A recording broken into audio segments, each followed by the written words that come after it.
Hello, and this is Sunny. Welcome back. Today my topic is Direct Sequence Spread Spectrum, or DSSS. DSSS is one of the most popular modulation and transmission methods in the wireless communications. Like a frequency hopping spread spectrum, or FHSS, which I talked about in my last video, DSSS also uses spread spectrum technology. With the spread spectrum, narrowband signals are intentionally spread over a much wider band. FHSS uses hopping to spread data signals, while DSSS combines data signal directly with a high bitrate sequence. Let me use 3 simple examples in this lesson to explain how DSSS works. Let's see the first example, a very simple and general process. At the sending end, original data are going into a spreading modulator. Pseudo noise or PN sequence is added and mixed in the spreading modulator.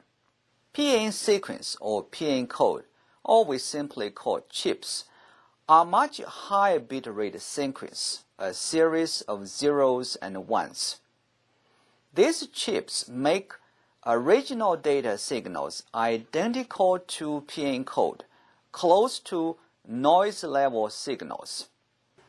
The spreading modulator distributes the transmitted signals over a much wider band. At the receiving end, these transmitted signals are demodulated with PN code and the original data are restored. In the process of modulation and demodulation, 2 goals are achieved. 1. Each bit is coded. 2.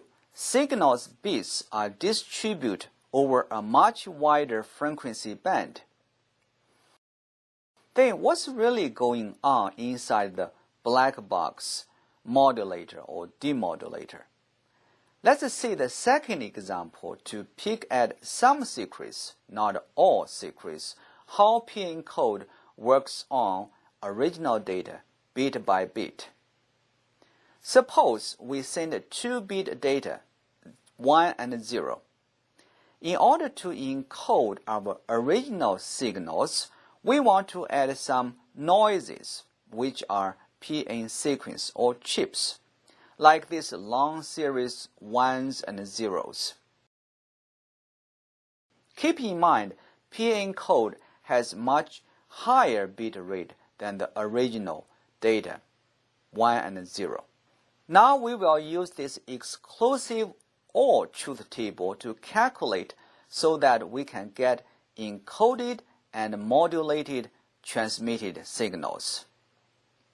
1 and 1 is 0, 1 and 1 is 0 again, 0 and 1 is 1. We use the same calculation method to get transmitted signal for bit 1. By the same principle, for bit 0, we use the same table again. 1 and 0 is 1, 1 and 0 is 1 again, 0 and 0 is 0, and so on. Now we get our transmitted signals, the combination of original data and PN code.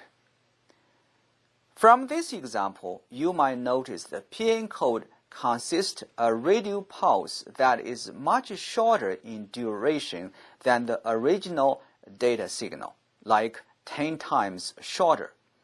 The smaller this duration, the larger the bandwidth, the resulting DSSS signals. You might say, I understand the encoding part, however, I do not understand why spreading signals over spectrum could resist better against interference, jamming, and detection. Now let's see the third animation. The red area represents narrowband. Narrowband is easily jammed or interfered. When we're driving on a single-lane road in a rush hour, we might move much slower and possibly get more accidents.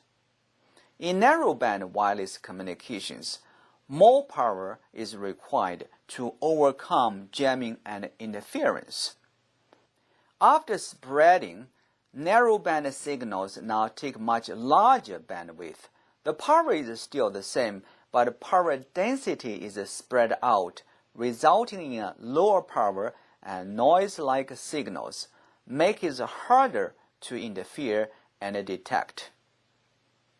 In summary, DSSS has 3 benefits. 1. More bandwidth is used. 2. Data are encoded. And 3. Low power density and noise-like signals are harder to detect and interfered. These benefits could explain why spread spectrum technology and DSSS were developed and used and are still used in military communications in the first place. I hope this video is helpful. Thank you very much and see you next time. Oh, don't forget to subscribe.